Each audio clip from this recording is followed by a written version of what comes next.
ओम चैतन्यं शाश्वतं शान्तव्योमातीतं निरञ्जनं नादबिन्दुकलातीतं तस्मै श्री गुरुवे नमः।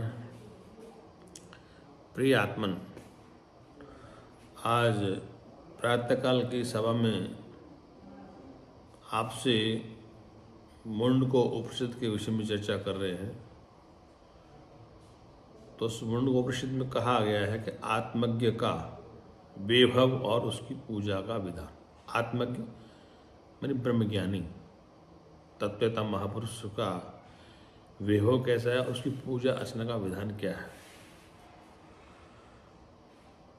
जो उपरोक्त सर्वात्मा को आत्मस्वरूप से जानता है, मतलब जो समस्त प्राणी में एक आत्मा को देखता है, समस्त एक चैतन्य को देखता है, उसका सर्वात्मा होने से ही सर्व प्राप्ति रूप फल बतलाते हैं कि जो समस्त में एक को देखता है और एक में समस्त को देखता है, वही यथार्थ देखता है। तो इसके लिए कहा गया कि वह सर्व प्राप्ति उसका फल क्या है। यम यम लोकम मनसा संविभाति विशुद्ध सत्व है कामयति यामश्च कामान तम तम लोकम जयते तामश्च कामाम स्थितामात्मातम हतचेत भूति काम है। विशुद्ध चित्त आत्मवेता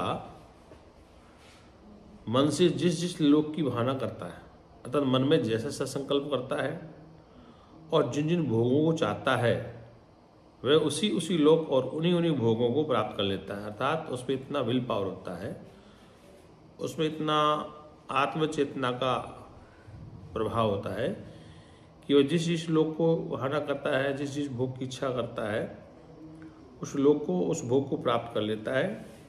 इसलिए ऐश्वर्य की इच्छा करने वाला पुरुष आत्मज्ञानी की पूजा करे। इसलिए जो ऐश्वर्य चाहता है कि वो भी उस ब्रह्मवेता तत्ववेता की तरह ऐश्वर्य में रहना चाहता है, तो श्रुति कहते हैं कि वह अपने आत्मज्ञानी की पूजा अर्चना करे, अर्थात तो उनकी आज्ञा का पालन करे और समझ रहे।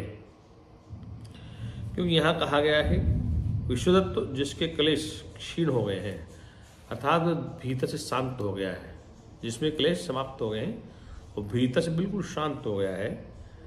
और निर्मल चित्त आत्मवेता, वह निर्मल चित्त आत्मवेता जिस पितृलोक आदि लोगों को मन से इच्छा करता है, अर्थात ऐसा संकल्प करता है कि मुझे या किसी अन्य को अमुक लोक प्राप्त हो, मेरे को या किसी अन्य को अमुक लोक की प्राप्ति हो, अथवा वह कामना यानी भोगों की अभिलाषा करता है किसी प्रकार की, उसी उसी लोक तथा अपने संकल्प किए हुए उन्हीं उन्हीं भोगों को वह प्राप्त कर लेता है। अर्थात वो संकल्प शक्ति दृढ़ हो जाती है।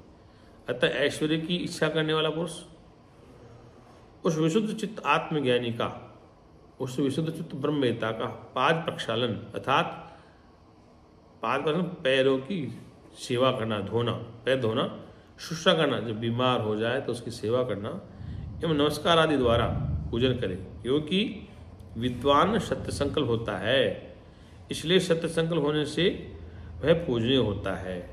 इसीलिए कहा गया कि वो ब्रह्मवेता जगत में इस प्रकार से निर्मल चित्त रहता है और उसकी सेवा सुचा करते हैं, उसकी पूजा अर्चना करते हैं, वह उसी प्रकार को ऐश्वर्य को प्राप्त करते हैं। द्वितीय खंड बताया है आत्मवेता की पूजा का फल क्या होता है। आत्मवेता महापुरुष की पूजा का फल क्या होता है। स वेदेत्त परम बहिम धाम यत्र विश्वम निहितम भाति शुभ्रम उपासते पुरुषम ये कामा हस्ते शुक्र मेद अतिवंत धीरा। वह आत्मवेता इस परम आश्चर्य ब्रह्म को, जिसमें ये समस्त जगत अर्पित है, मतलब वह ब्रह्मज्ञानी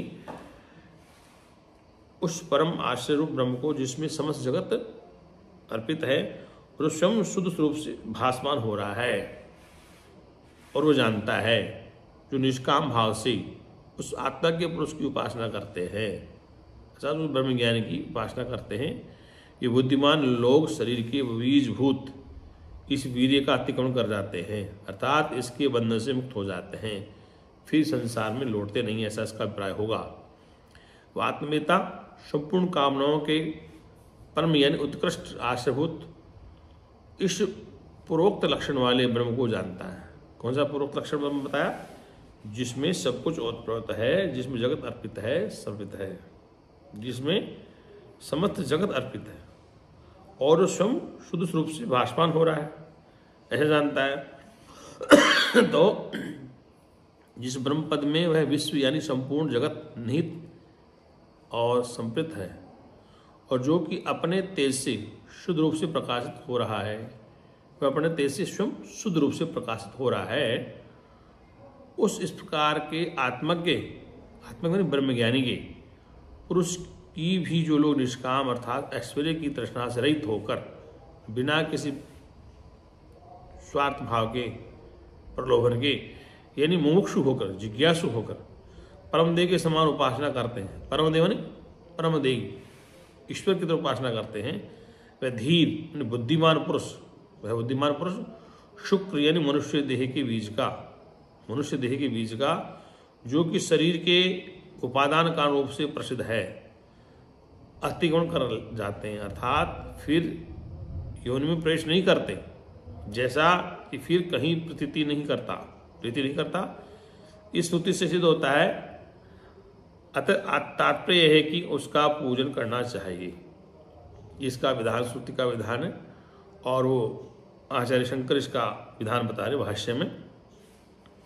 निष्कामता से पुनर्जन्म की निवृत्ति, अर्थात निष्काम भाव से मोक्ष के लिए निष्कामना का त्याग ही प्रधान साधन है।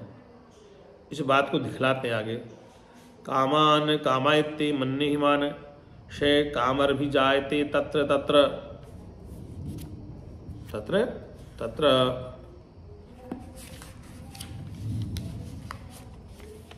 पर्याप्त कामस्य कृतात्मस्तेव सर्वे प्रवियन्ति कामः।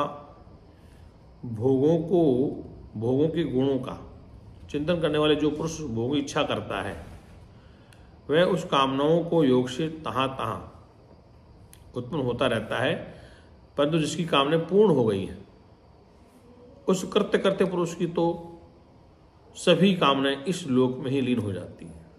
यहाँ पर कहा है कि जो जैसा चिंतन करता है वैसा बन जाता है, लेकिन जो कामनाओं से शांत हो गया, पूर्ण काम, अर्थात उसकी कोई कामना नहीं, इच्छा नहीं रही है, तो यहाँ कहा है श्रुति में कि जो पुरुष काम अर्थात दृष्ट और अदृष्ट अभिष्ट विषयों की उनके गुणों का मनन चिंतन करता हुआ कामना करता है, वह उन कामनाओं अर्थात धर्माधर्म में प्रवृत्त करने के हेतुभूत विषयों की इच्छा रूप वासनाओं के सहित तो वहीं में उत्पन्न होता है। जैसे जैसे उसकी वासना होती है उन्हीं वासना से वही उत्पन्न होता है, अर्थात जहाँ जहाँ विषय प्राप्ति के लिए कामनाएं पुरुष को कर्म में नियुक्त करती हैं, वह वहीं में उन्हीं प्रदेशों उन कामनाओं से ही परिष्ठित हुआ जन्म ग्रहण करता है। ऐसा वेद का ऋषि कहता है कि जिसकी जैसी कामनाएं होते हैं उसी परिस्थिति में, उसी क्षेत्र में, उसी लोक में उत्पन्न होता है।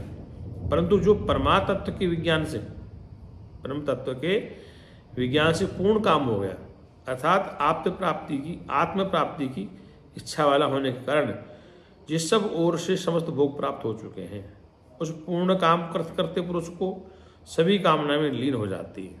अर्थात जिसने विद्या द्वारा अपने आत्मा को उसकी अविद्या में अपर रूप से हटाकर अपने पर रूप से स्थित कर दिया है, उस कृतात्मा के धर्माधर्म की प्रत्य के समस्त हेतु इस शरीर में स्थित रहते ही लीन अर्थात नष्ट हो जाते हैं।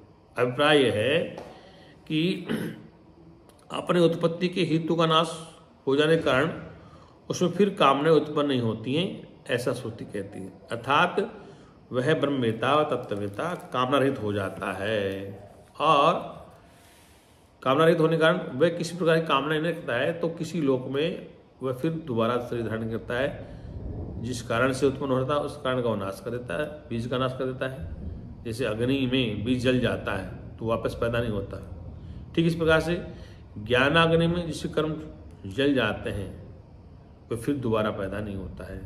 वो सच्चिदानंद भगवान की जय। शांति शांति शांति।